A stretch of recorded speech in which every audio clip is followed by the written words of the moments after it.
It is 90 seconds to midnight. A ticking clock to global destruction.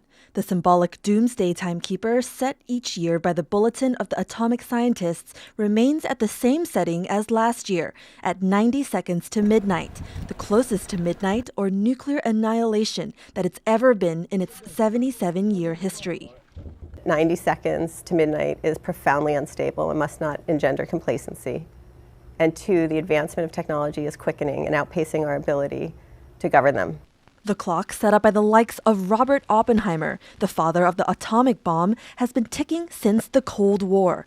Originally created to warn against a nuclear disaster, the current scope of the Doomsday Clock has expanded. It now covers the existential risk to the human race of nuclear weapons, climate change, biological threats like pandemics, and potentially dangerous tech like artificial intelligence or AI. 2023 was the hottest year on record, and scientists say officials are still not doing enough to cut the harmful emissions that have led to extreme weather events around the world.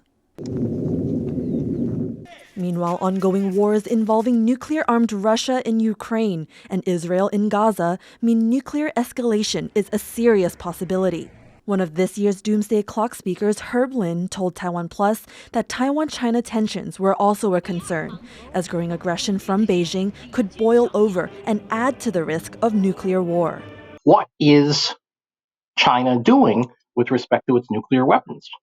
Okay, nobody knows the answer to that. They don't even acknowledge officially that there are new structures that, for everybody's guess, look like the building of new missile silos. There are fears that what's going to happen is that the United States is going to have to match both China and Russia simultaneously. That's a recipe for instability.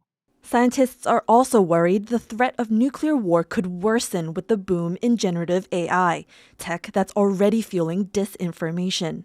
There's like a dozen close cases in the Cold War of countries almost going to war, nuclear war, because of some misunderstanding. My main concern would be something like an AI deepfake sparking some sort of international, maybe even nuclear incident. Scientists say cooperation is the only way out, as no one nation or leader can save humanity from disarray. Despite profound geopolitical disagreements, they're urging more communication between global powers and action toward common goals to turn back the clock away from what could be the end of the world. Eason, Chen, and Joyce Tseng for TaiwanPlus.